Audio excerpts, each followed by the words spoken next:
আজ আমরা এমন একটি দেশ সম্পর্কে জানব যে দেশের বৃদ্ধ মানুষদের প্রয়োজন মনে করত না বলে পুড়িয়ে খেয়ে ফেলত। আফ্রিকা মহাদেশের প্রাচীনতম স্বাধীন প্রজাতান্ত্রিক রাষ্ট্র লাইবেরিয়া। দেশটির দক্ষিণ ও পশ্চিমে আটলান্টিক মহাসাগর। এদেশের সর্বোচ্চ পর্বতশৃঙ্গের নাম হল নিম্বা। এদেশের প্রধান নদীগুলির মধ্যে বড় নদী হচ্ছে মেনা। সারা বছর এখানে প্রচুর গরম পড়ে, কিন্তু এপ্রিল থেকে সেপ্টেম্বর মাসে সামান্য বৃষ্টিপাত হয়। এদেশের আয়তন হচ্ছে ১,১১,৩৭০ বর্গ কিলোমিটার। এদেশের জনসংখ্যা হচ্ছে ৪৯ লক্ষ। এদেশের সরকারি ভাষা হচ্ছে ইংরেজি। ১৮৪৭ সালের ২৬শে জুলাই লাইবেরিয়া স্বাধীনতা লাভ করেছিল।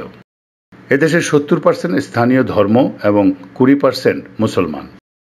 এদেশে বনাঞ্চলে চাষের জমির পরিমাণ ১,৬৫,০০০ একর। এখানে প্রধান শহর হল টুটুটা ও লাইবেরিয়া। এটি একটি স্বাধীন দেশ। এখানে রয়েছে লোহার পাহাড়। লাইবেরিয়া একটি অন্ধকার নিমজ্জিত দেশ। লাইবেরিয়ার কালো মানুষগুলো কোনো ফল খায় না, তারা সাপ, ব্যাঙ, পশু পাখি এসব খায়। লাইবেরিয়ার মেয়েরা বিয়ে করে না, কিন্তু সবারই সন্তান রয়েছে। পুরুষদের মধ্যে অধিকাংশরাই কোনো কাজ করে না, কারণ তারা মদের নেশায় সবসময় চুর হয়ে থাকে। শিক্ষার প্রতি তাদের কোনো আগ্রহ নেই, তাই তারা অন্ধকার ও আলোর পার্থক্য বোঝে না। গোটা লাইবেরিয়া জুড়ে লক্ষ লক্ষ কোটি কোটি আম, পেঁপে, আনারস খোলা আকাশের নিচে পড়ে থাকলেও কেউ কোনোদিন স্পর্শ করে না, কারণ হাজার বছরের ঐতিহাসিক সমৃদ্ধ আটলান্টিক সাগরের তীরবর্তী একটি সমাজে রয়েছে, সেখানে কালো মানুষগুলো বিশ্বাস করে যে ফল হলো পশু পাখির খাদ্য, এগুলো মানুষের জন্য নয়। অন্য দেশের মানুষও এখানে পেকে পড়ে থাকা ফলগুলো ছুঁতেও ভয় পায়, কারণ তাদের বিশ্বাসে আঘাত দিলে ওরা যে কোনো মুহূর্তে ভয়ঙ্কর ক্ষিপ্ত হয়ে তাদের উপর চড়াও হতে পারে। লাইবেরিয়া দেশের মানুষ তাদের দৈহিক খাদ্য তালিকা হচ্ছে বনের সিংহ, বাঘ, গন্ডার, হাতি এবং বিভিন্ন জন্তুর মাংস। এমনকি পশু পাখি খেলেও ধবধবে সাদা বক তারা খায় না। লাইবেরিয়া দেশটির ৯০% মানুষ হতদরিদ্র, তারা একবেলা খেতে পায়। তাদের প্রধান খাদ্য হল কাসাভা। এদেশে পানির চেয়েও মদের দাম সস্তা।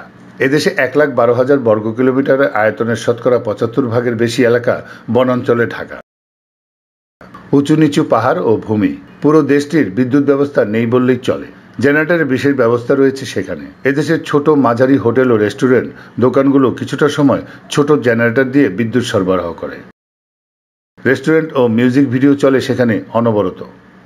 অধিকাংশই যুবকই মদ ও নারীর নেশায় বুঁদ হয়ে থাকে। সবসময় বসে বসে তারা অলস সময় কাটায়। মোবাইল ফোন কানে দিয়ে গান শুনে আর কোমর দোলায়, সর্বোচ্চ দুলিয়ে দুলিয়ে নাচে। কাজকর্ম, বিয়ে, সংসারের দিকে তাদের কোনো খেয়ালই নেই। এখানকার বেশিরভাগ মানুষই অন্ধকার যুগের বাসিন্দা। দেশের বিভিন্ন স্থানে বহু গির্জা, চার্চ চোখে পড়ে, কিন্তু কাউকে সেখানে দেখা যায় না। এখানকার লোকজনের সমাজ লজ্জা বোধ নেই বললেই চলে। এখানে রাস্তায় দাঁড়িয়ে অগণিত লোকের সামনে মূত্রত্যাগ করেন।